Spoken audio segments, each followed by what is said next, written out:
साथी नमस्कार। मैं कुलवंत सिंह फिर आपके सामने एक बार उपस्थित हो गया हूँ। साथियों, आज जो हम बताने वाले हैं उसका मेन मुद्दा ये है कि हमारे पास बहुत सारे संविदा साथियों के कमेंट्स आ रहे हैं, फ़ोन कॉल्स आ रहे हैं और व्हाट्सएप पे मैसेज कर रहे हैं कि सर कोर्ट केस तो ठीक है, लेकिन कोर्ट केस में है क्या? शायद वो समझ नहीं पा रहे हैं। तो आज कोर्ट केस में क्या लिखा हुआ है, उसका डिसीजन हमने किस तरह से करवाया है, ये चीज़ हम आपको बताएंगे। क्योंकि आम जो डिसीजन होते हैं उस डिसीजन से हटके ये डिसीजन कराया गया है। क्योंकि पहले से भी लोग कहते हैं कि कोर्ट केस किए हैं लेकिन विभाग ने माने नहीं हैं, इसलिए हम उन सब चीज़ों को देखते हुए मैंने ये काम और ये डिसीजन करवाया है कुछ अलग हटके। साथियों, यहाँ पे एक बात और कहना चाहेंगे आप लोगों से कि यदि किसी के पास पूर्व का यदि कोई भी 90% का डिसीजन है कोर्ट का, तो आप कृपया हमारे व्हाट्सएप नंबर पे, ये मैं दे रहा हूं नीचे, इस नंबर पे आप भेज दीजिए। क्योंकि आगे चल के हमारे लिए ये जो पहले से 90% के आदेश हाई कोर्ट के पड़े हुए हैं, बहुत बहुत बहुत ज्यादा काम आने वाले हैं।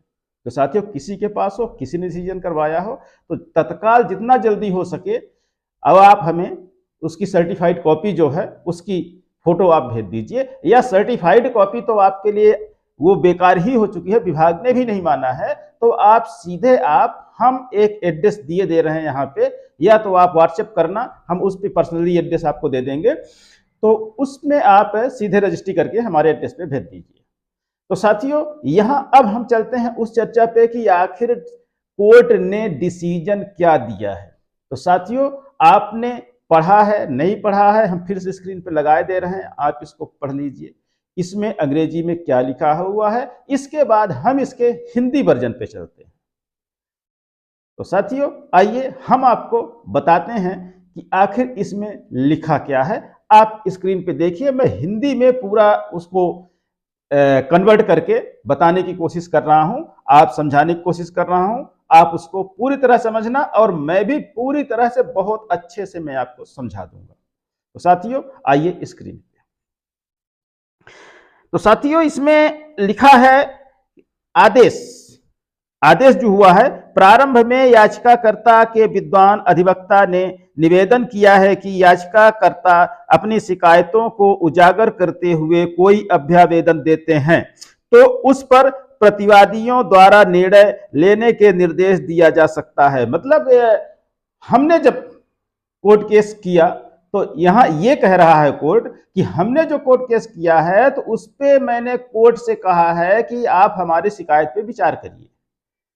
ये चीज यहां पे कही जा रही है। फिर आगे क्या होता है कि प्रमुख अधिवक्ता प्रस्तुत करते हैं कि याचिकाकर्ताओं को एकमात्र शिकायत इस आशय की है कि उन्हें सामान्य प्रशासन विभाग भोपाल दिनांक 5 जून 2018 द्वारा जारी परिपत्र के खंड 1.14.5 का लाभ नहीं दिया जा रहा है। जी हाँ साथियों, इसमें वही चीज हमने कही है कि शिकायत की है कि 5 जून 2018 की नीति में जो 90% का नियम है वो अनुबंधित कर्मचारियों को, संविदा कर्मचारियों को नहीं दिया जा रहा है। ये कोर्ट के सामने बात रखी गई।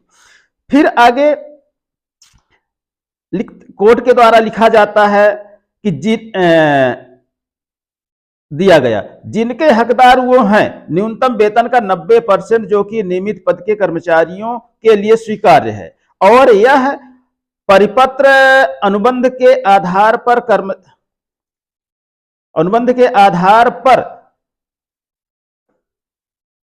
नियुक्त कर्मचारियों के लाभ के लिए बनाया गया है। और ये आप जानते हैं कि 5 जून 2018 की नीति जो बनाई गई है अनुबंधित कर्मचारियों के लाभ के लिए ही बनाई गई है।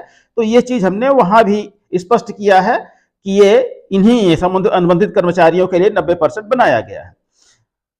तो फिर कोर्ट कहता है आगे इसमें निर्णय, अब यहां से निर्णय स्टार्ट होता है। अभी तक तो हमारी शिकायतों का सुना जा रहा था, हमने अपनी शिकायतें रखी, अब यहां पे कोर्ट अपना निर्णय देता है आगे। तो क्या निर्णय देता है कोर्ट इसमें आगे कि मामले के गुण दोष पर कोई राय व्यक्त किए बिना, मतलब जो 5 जून 2018 की नीति है तो उसमें आप किसी भी प्रकार का गुण या दोष नहीं निकालेंगे। वो ज्यों का त्यों जैसा उसमें कहा गया है उसी का पालन किया जाना है। तो वो पालन कैसे किया जाना है, अब आगे देखिए। इसमें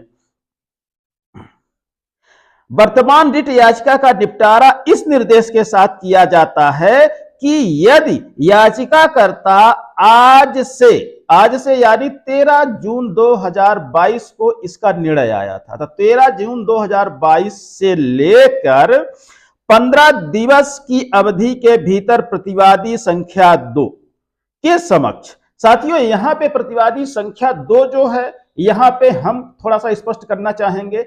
हमने पहले अपने वीडियो में विनती की थी आप सब लोगों से कि आप सब लोग पूरे मध्य प्रदेश से 52 जिले से आप लोग केस लगाइए, लेकिन किसी ने, किसी भी विभाग के साथी ने यहां पे सहयोग के रूप में नहीं किया, किसी ने भी कोई केस नहीं किया, बल्कि यहां तक कि कुछ लोगों के द्वारा कहा गया कि कोर्ट का आदेश मानता कौन है।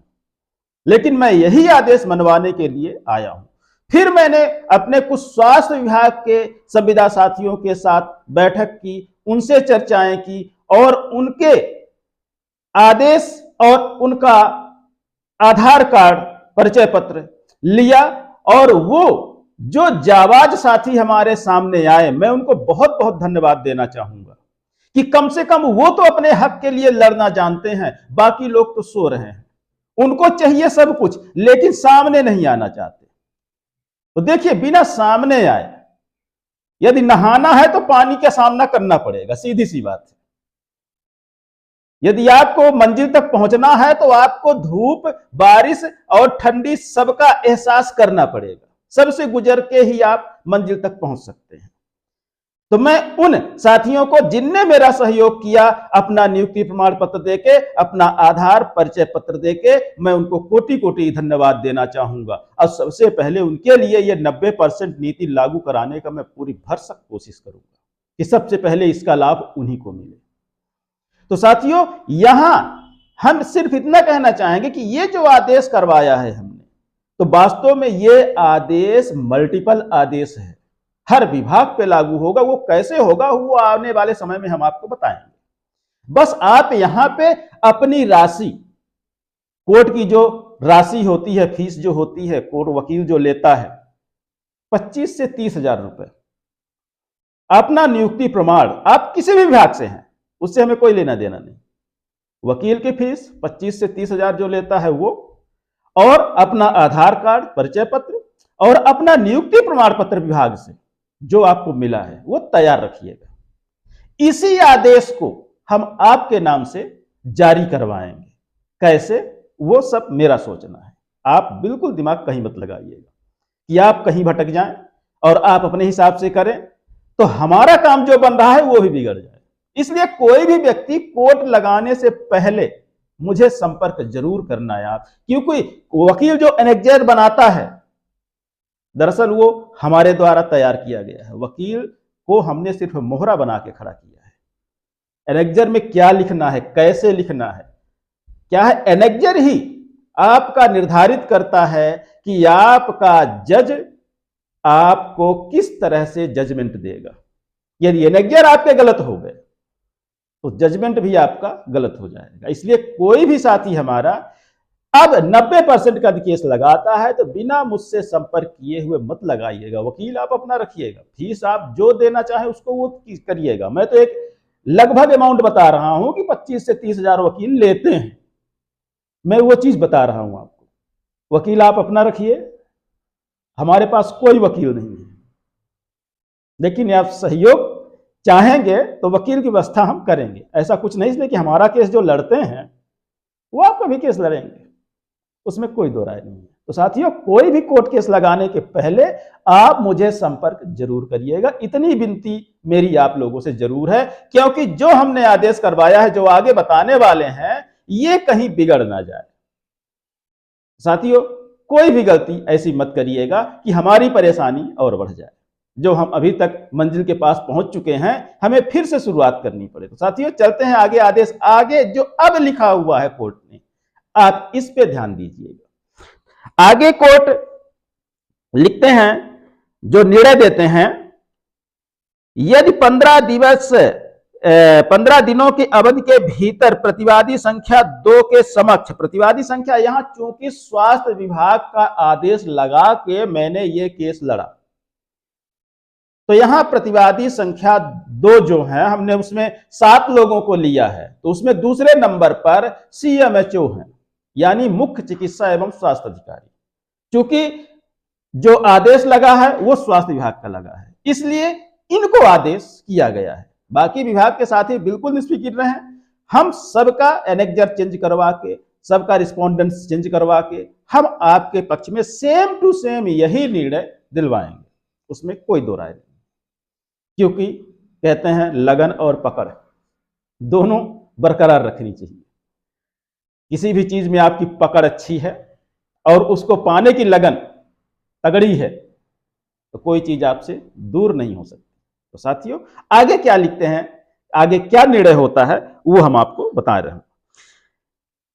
प्रतिवादी संख्या 2 के समक्ष एक विस्तृत अभ्यावेदन प्रस्तुत करते हैं। निर्णय के साथ एक नोटशीट लगानी पड़ती है, अपने को एक अपना अभिमत का प्रमाण पत्र लगाना पड़ता है, आप उसको नोटिस भी कह सकते हैं कोर्ट आदेश के साथ। तो उसको जब हम लगा के प्रस्तुत करेंगे, हमने प्रस्तुत किया है, वो सारी चीजें हम आपको बताएंगे, जरूरत पड़ी आपको देंगे।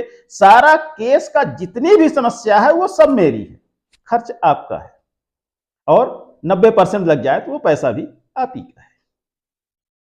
तो साथियों सब कुछ हम पूरा सहयोग करेंगे, बस आप अपने आप कोर्ट मत जाइएगा, कोर्ट जाना हो तो मुझे जरूर याद करिएगा। तो साथियों आगे कोर्ट आदेश करते हैं कि प्रतिवादी संख्या 2 के समक्ष विस्तृत अभ्यावेदन प्रस्तुत करते हैं तो बदले में कौन विचार करेगा। अब देखिए हमारे कुछ साथियों का फोन आया मेरे साथ कि मैं गलती कैसे कर सकता हूं, ये 90% तो वहां से मिलेगा राज्य कार्यालय से, तो हमने जिला कार्यालय को क्यों रिस्पोंडेंट बनाया है। साथियों यही तो गेम है, हम एक भी वो सीढ़ी नहीं छोड़ना चाहते जहां पर कोई भी उच्च अधिकारी, उच्च विभाग ये कह दे कि ये तो मेरे अंडर में नहीं है, ये तो फलाने के अंडर में है, ये वो करेंगे। इसलिए मैंने शुरुआत जो की है निचले स्तर से की है, जहां से कर्मचारी की सैलरी स्टार्ट होती है, हमने वहां से शुरुआत की है। इसीलिए आखिरी में निर्णय में ऐसा निर्णय कराया गया है कि जो भी इसके लिए रिस्पोंडेंट हो, जो भी रिस्पॉन्सिबल हो, सीएमएचओ को ने आदेश नहीं दिया है, को जज साहब ने सीएमएचओ का आदेश नहीं कि आप दो, प्रतिवादी संख्या 2 पर सीएमएचओ हैं, मुख्य चिकित्सा एवं स्वास्थ्य अधिकारी हैं, लेकिन उनको यह कोर्ट ने नहीं कहा कि आप दो। कौन देगा, यहां पे इस कौन शब्द का आया है।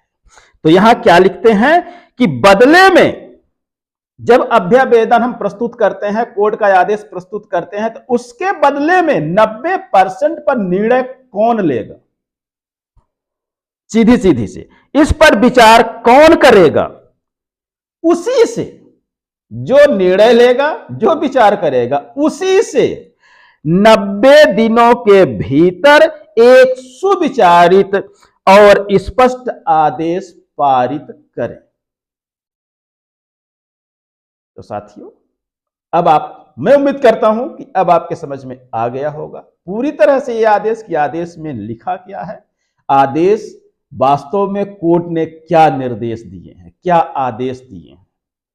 उनने अभ्यावेदन पे विचार करने की बात नहीं की, अभ्यावेदन पे उनने देखने की बात नहीं की, अभ्यावेदन को उनने सुनने की बात नहीं की, उनने सीधे कहा है, कोर्ट ने सीधे ये जजमेंट दिया है कि 90% पे जो भी इसके लिए रिस्पॉन्सिबल है, जो भी इसका निर्णय ले सकता है, जिसको इसलिए निर्णय लेने का अधिकार है, वह अधिकारी या वो विभाग इसको करके 90 दिनों के भीतर प्रतिवादी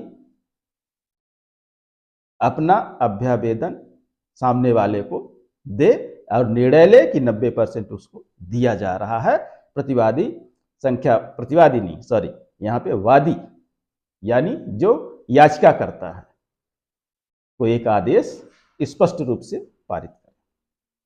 तो साथियों, ये है कोर्ट का निर्णय जो होता नहीं है, कराया जाता है, और वो भी तरीके से एनेक्जर पे स्पष्ट बातें लिखकर, बिंदु सारे स्पष्ट करके। उसके बाद वकील भी की भूमिका होती है कि वो उस बिंदुओं को किस आधार पे, किस तरह से जज के सामने रिप्रेजेंट करते हैं।